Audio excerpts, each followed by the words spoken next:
This is the Rebel HR Podcast, the podcast about all things innovation in the people space. I'm Kyle Rode. Let's start the show. Welcome back, Rebel HR community. We are joined with a couple awesome guests here. With us, we have Chad Greenlee and Sailu Timbo, and they are going to be talking to us today about innovation in the HR space. With us, we have an awesome like bump track in the back here at this conference. So hopefully that adds to your listening pleasure today. Welcome, guys. Thank you. Thanks for having us. Well, absolutely. And so I think before we jump into it, I'd like to give you an opportunity to introduce a little bit about the organization you work for and what you both do. Yeah, so I'm Chad Greenlee, business advisor with Creative Planning Business Services. And Creative Planning, we for business, we are the business arm of Creative Planning. So if you think of Creative Planning, traditional was a wealth management. We do that very well across the country. We joined back in July as the business arm, and think of everything that a business touches, whether it's outsourced, it's automated through business accounting, tax, audit, and what we do on the advisory side, all the way through payroll. That's really what we tackle. Gotcha. Yeah. Well, my name is Sailu Timbo. I'm a business advisor here at Creative Planning. And like Chad said, we get an opportunity to really holistically support businesses in any aspect. And specifically for the areas that Chad and I play in, more on leadership development, diversity, equity, and inclusion, elements of HR, go on and on and on. We really can help, so to speak, scratch where it itches. Right? Yeah. Whatever it's needed, Scratch where the it business has. Absolutely. Yeah.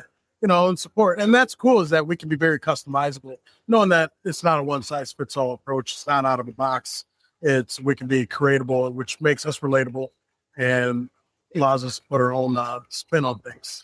Yeah, well, the name makes sense, right? So creative planning. So, and it's fascinating. We just tapped on this a little bit earlier here in a discussion earlier today, where that the ability to think creatively, the ability to have actual new ideas and new ways of doing things that is the key skill set in today's economy, and the ability to actually stand out. So, one of the things we were talking about before we hit record was innovation and where that stems from and how to foster innovation. And Sailu, you mentioned something that I think is absolutely true. And so give us a little bit of your perspective on innovation and how that fits within an organization.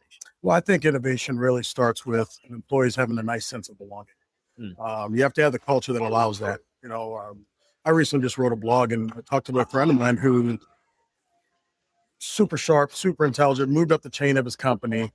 And he said the higher he went, the less he was trusted to help innovate.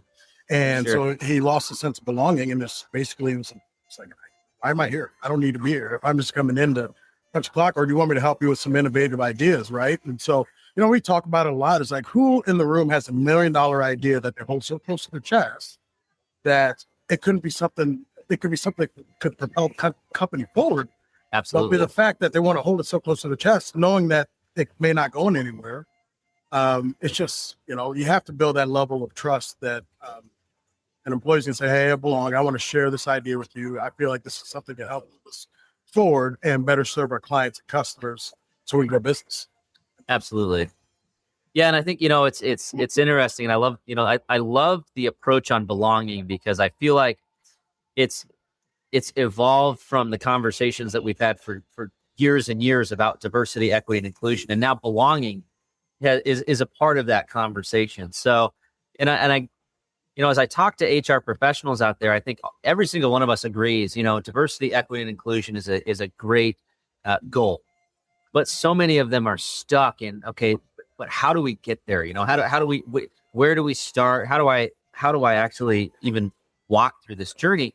So as you think about belonging in the context of human resources, what are some of the things that we need to be thinking about, or some of the steps that we need to take to truly get out of just diversity, equity, and inclusion and into true belonging within our workplace cultures? Well, I think it's, I've worked for some very smart, intelligent business people. And I had one that sticks in my head is that you have to bottom line everything you do. There has to be a monetary value to everything you do. And, we just talked about the fact, if I have an idea, I can't get across the table to implement to help us grow. there's lost opportunity right there. There's also lost opportunity when you have to continue to bring people into your organization just to push them off the cliff. And if you don't have a sense of belonging, that's exactly what's going to happen. Each and every one of those person has the intellectual assets from the organization that you lose when they leave. Yeah. But not only that, you have clients that are tied to that person. It's, the relationship's already built, right? So there again, opportunities. So if you start adding all that up and doing the math, and we work with accountants. I'm not an accountant, so I'm not going to sit here and act like I can do all the math right now, but we can all probably agree that it's not a cheap date if you start looking at what are some of the hidden costs that you don't necessarily pay attention to. Absolutely. And then the backfill, that costs some money too.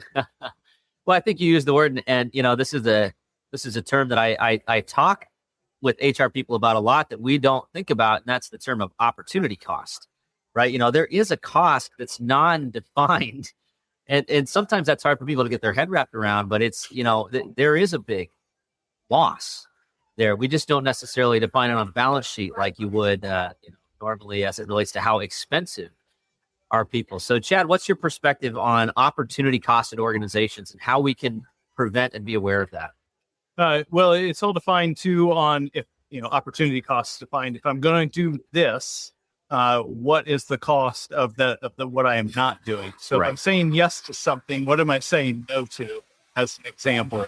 So, I think when Sailu builds, how do I get my idea across the table, and how do I leverage those things?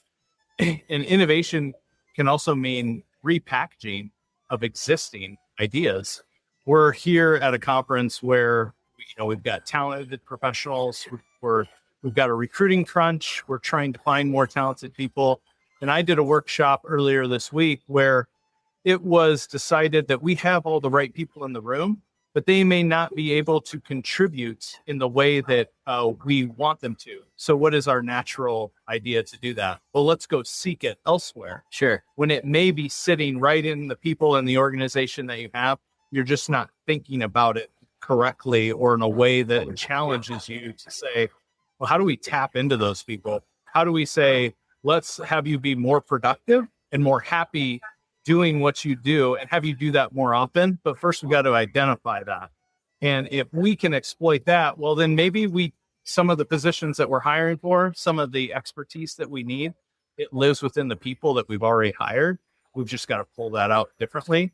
And when you walk an organization through those skill sets and draw those out, in the end, they're sitting there going, well, why didn't I see that first? Right. And you think it's this great innovative idea, but innovation can creep in just such cracks within your organization. You may not even see them, but it takes somebody from the outside just to say, open the door just a little bit. We'll find it.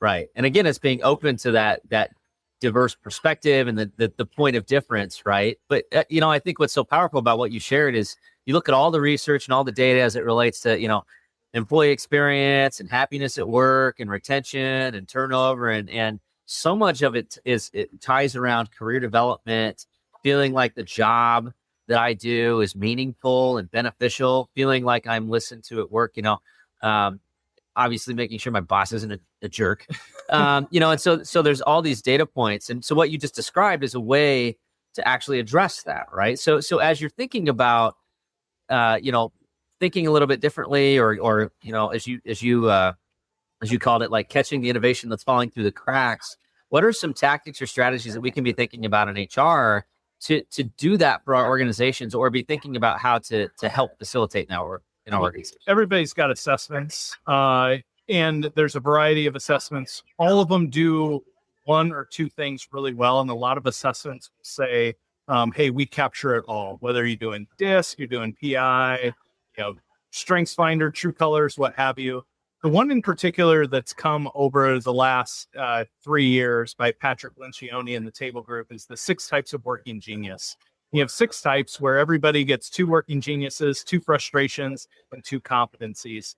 The reason I like it is, A, it's very affordable for any organization. They went out online right now to 6typesofworkinggenius.com and took the assessment. It's $25. Oh, wow. The magic is in assessing it and bringing the productivity and the team analysis together. That is a very good tool. And I'm glad that you said, like, what are the tools and tricks? Because everybody seems to think like, if I do this assessment, that's the thing. Like, that is what's going to solve it. And I try and preach that it's a tool and a data point, and you need to leverage each one appropriately to come up with your own organization's basically strategy and assessment of what works well for us. And if we're missing something, what's the best tool for that? The 6 Types of Working Genius is meant for the best tool, in my opinion, for being productive and being happy in your job, and it'll pull those things out. Yeah. And that, that's a novel idea that I actually am happy in my job. That's it. Like, it's actually, if you think about it, how often do we actually talk about employee happiness, right? We talk about engagement, we talk about productivity, we talk about efficiency, we talk about effectiveness, but we're just now starting to scratch the surface on. Here's how I describe it very easily for someone, and then turn it back over to you, Sailu, is when you're working in your geniuses, these are the days you go home to your significant other and you say, I had the best day ever. I did this, this, and this, and you can't wait to talk about it. You're working in your frustrations when it's Monday morning and you wish it was happy hour on Friday at 4:00 and you can't wait for it to get there. And your competencies generally are, if you're leaving a meeting and there's those 1 or 2 tasks that are unassigned and your boss says, hey, I think this is good for you. And you go back to your desk and you're like, I don't really like doing this, but I know I can do it. So right. That's how you break those. Sure. So Sailu, we scratched the surface on DEI, started talking a little bit about belonging. I know a significant amount of your work has been on that, helping organizations through that journey.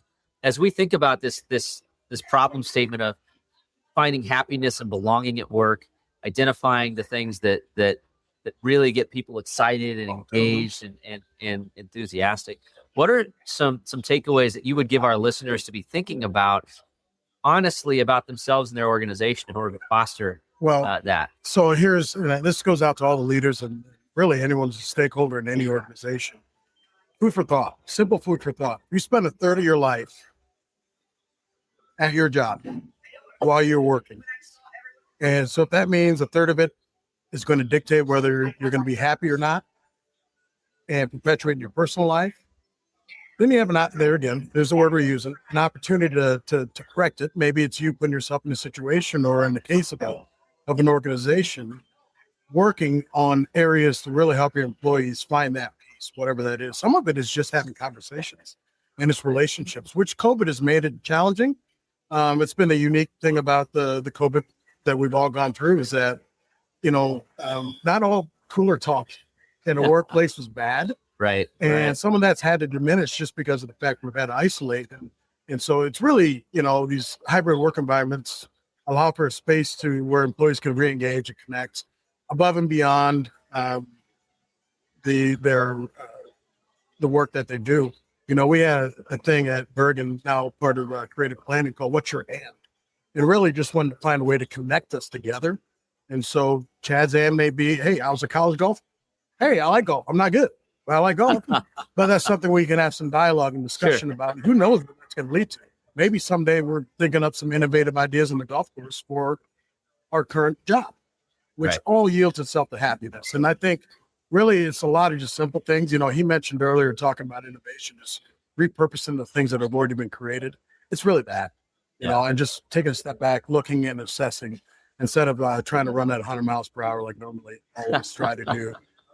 In our job, and just pay attention to the little details. Yeah, absolutely. Find those points of connection and then use it. Right. Yeah. Good. All right. Well, we are ending our time together. So, Chad, what is one key takeaway that you want the Rebel HR listeners to understand from this conversation?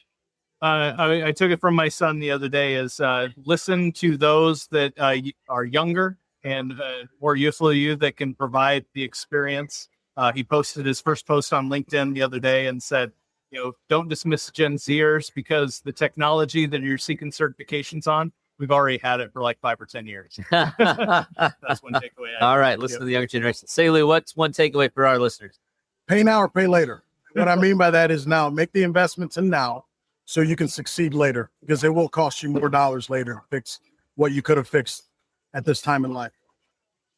Absolutely. Good. Truer words never spoken. So, and I have a lot of mistakes in my past that I can clarify if anybody wants to have a conversation. So, thank you, gentlemen, so much for spending the last few minutes with us. Really appreciate everything you're doing to help employers figure this out.